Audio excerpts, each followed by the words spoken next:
Hello everyone, today we are going to learn how to request, input, and read a solar proposal through the new tool PV Watts on the Enerflo CRM. The first thing, of course, you're going to do is go to enerflo.io or enerflo.com.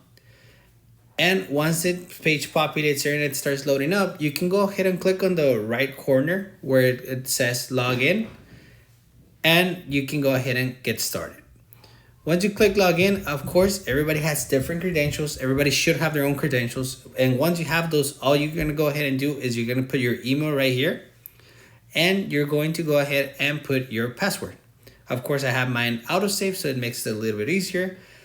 Once you're in, where you're going to see, it's very general information regarding your deals, regarding your installations. Some very, very generic information that would just help you guide basically a quick start. The first thing you have to do is click on this blue button that says new lead and start typing in their first name, their last name, their accurate email, and the accurate phone number. Remember to always put this information as accurate as possible, since this is where you're probably going to send the final documents for each homeowner.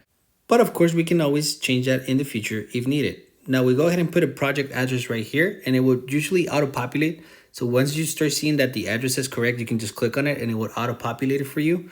The type of deal that we used, of course, it's going to be Optimus PV Watts, the one on the bottom. Once we have that, we can go ahead and click it and put continue. And it will now generate this new page for us that has a pre-qualification, design request, design pricing, address, and self-esteem sites assessment. We only fill out the first two forms at the beginning, which is pre-qualifications. So let's start by that. Are they a homeowner? Pretty straight up question. Do they have a credit score below 600, 650, 680? Are all the decision makers going to be present? Do they have a taxable income of $40,000 or more? Do they have Wi-Fi? Do they have a homeowners association? What company do they have? What electric company do they have? Can you upload the utility bill? If you have it in hand, go ahead and upload it. Or if you don't have it, you can just go ahead and click no. If you do have it, it's going to have either image or PDF, but in this case, I'm just going to put no for now. Then I'm going to put their average electric bill. If you already talked to them, you probably know more or less how much your average is, So I'm going to put, for example, on this one, 300. I'm going to put what condition do I see the roof that it's in, I'm going to put good for now. But let's say that you put poor. When you put that it's on poor condition, it's actually going to populate you an extra question which says, is this customer willing to repair or replace the roof to purchase solar? If you want to go ahead and if you do poor, of course, you have to put yes. But if the roof is in generally good condition, let's just go ahead and click good. If it's a mobile home, we click yes or no. Of course, it's a no. And do they need to sign any type of waiver? That's already a no as well. On additional notes, I always like to put things that the customer specifically wants. For example, let's say that the customer wants no panels on the actual roof. They want it, for example, on a pergola. That's very, very specific information that you want to put here so that everybody that's reading the project knows what we're talking about. Now, of course, for this purpose, I put a generic address, right?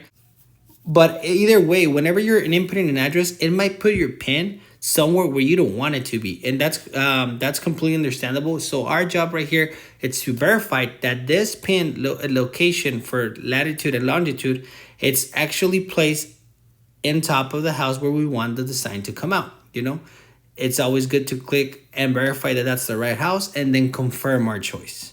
Once we confirm our choice, our next step is going to be requesting an actual design. This is done on the next box right here, which is design request. We go ahead and click on design request now. And we put, for example, very simple information. How fast do we want our proposal? Do we need it immediately? Do we need it by the next day? Do we need it in a couple of hours? We go ahead and click immediately for this purpose. How many stories does a home have? 1, 2, 3, 4, or 5? You're sure there's going to be 1 or 2 stories. So we go ahead and click on this one. I'm just going to click on the first one.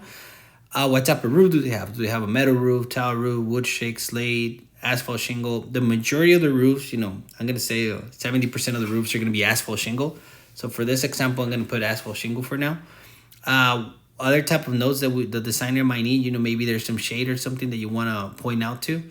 Also, it's going to ask us to pre-select a financing option. This is just because sometimes when we ask for an immediate proposal, we want it to be completely ready. You know, we wanted to have numbers ready, and we wanted to have the choice of our financing option already pre-selected. We don't know, we can always change that if needed. So for now, I'm just gonna click on this one, and also the target solar offset. Of course, this is always 100. You know, we always want 100 or more percent offset. What is the base PPW that we're selling at? You know, this, it always varies. You know, we can always go back and change it as well, but for now I'm gonna go ahead and put 3.5. At this point, we can go ahead and choose the type of mounting that we want. Maybe we want them on the roof, maybe we want them on the ground, maybe we want them on a pergola. You know, so let's say for this purpose, we're gonna go ahead and put them on the roof.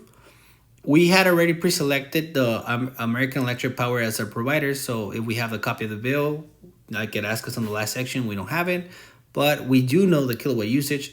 And before we input that, remember, we can always go ahead and get the full usage. You know, let's go ahead and ask the front office for some help on that one so that we can always have accurate usage. You know, we go ahead and put, let's say that for this one, you know, it's 1,000 kilowatts every month, you know, just so we can get the example going. Once we have this information filled out, all we're gonna have to do is click continue. Just by clicking continue, we have now fully requested a proposal. At this point, all we have to do is wait for design and pricing to be ready, because if design and pricing are actually sent to us, and those are automatically generated once we do a design request.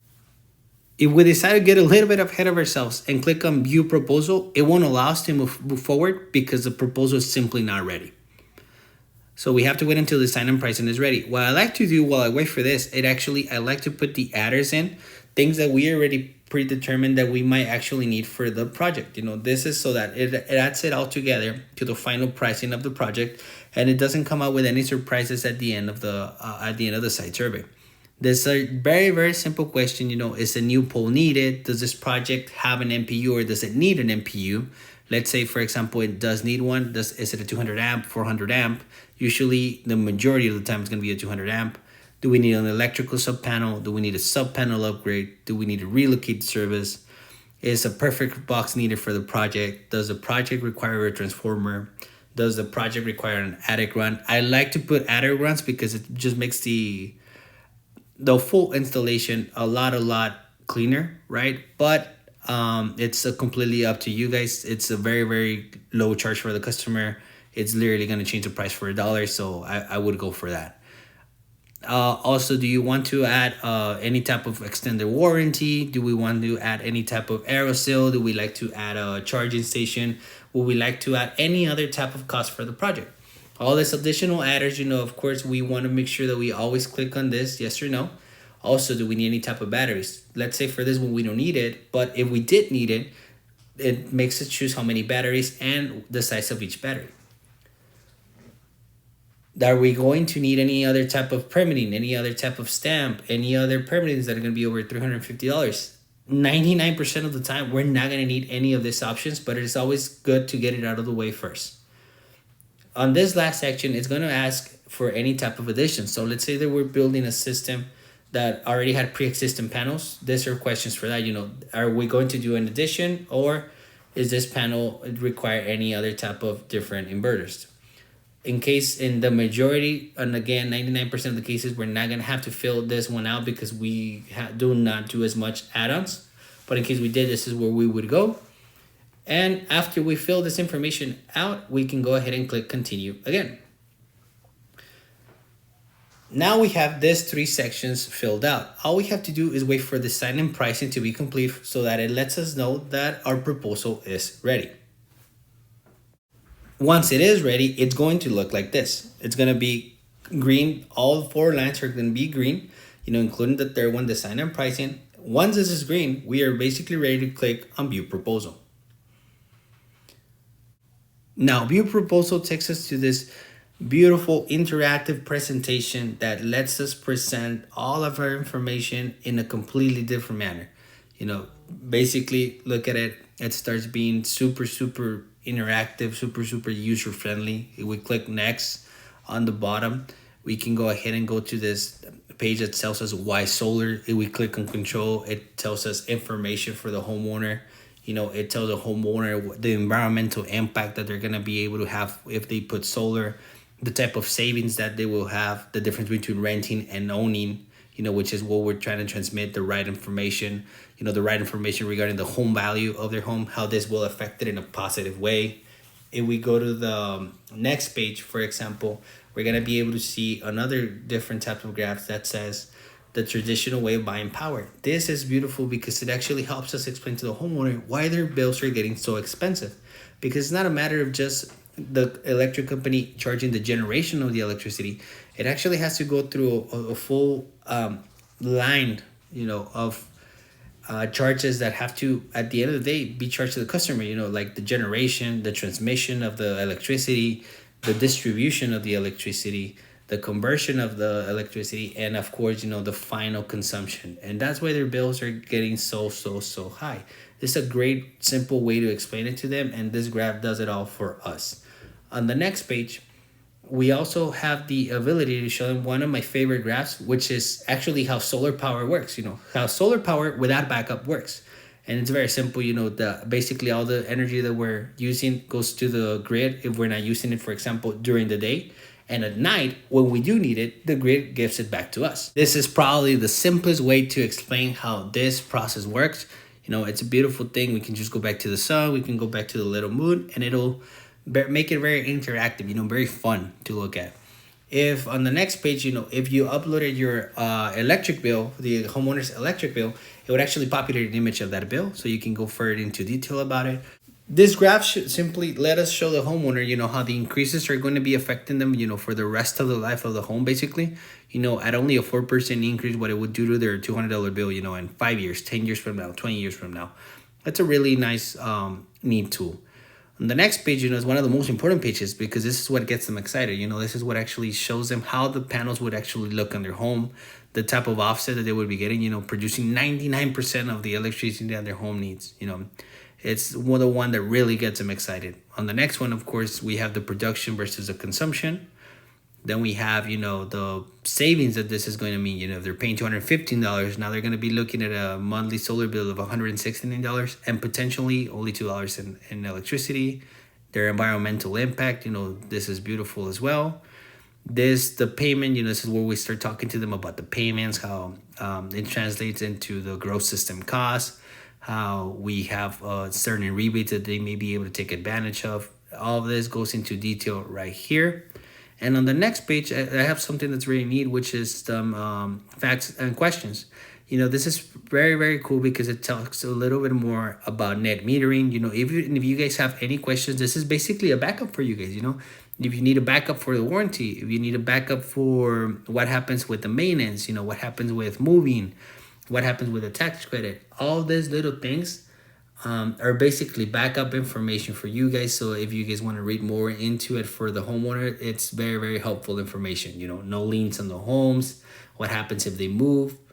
Very, very, very helpful information that even us, sometimes we ask ourselves this. Like I said, it's good backup. Let's go ahead and study it whenever you guys have a chance, so you guys can be more comfortable showing the customer something that are actual facts. On the next page, we actually have the ability to show them the next steps. Get it once they are excited, they want to see what's next, right? So of course we're gonna review the agreement with them. Once they agree to everything, they're gonna go to the site survey. They're going to go do requests for the design, the permitting, the installation. That's the best part, of course, and the PTO. This is basically a big tool that you guys can use so that you guys can show the customer everything we are doing for them. Now, you can always go back, you can always go forward. This is a full presentation you can play around with and show them what we're doing. If you click on this little house, it will bring you back to the page that we started at. And if you want to go back to the proposal and make changes, you can go ahead and go to view proposal again, and it'll take you right where you started. And now this very simple process is over for now. It is very, very simple. It is very straightforward. It will basically guide you through it. So use it. It's a great tool. It's a professional tool that you guys can use to inform homeowners of what we're doing 100%. If you have any type of questions, go ahead and call me and I will help you out. Thank you.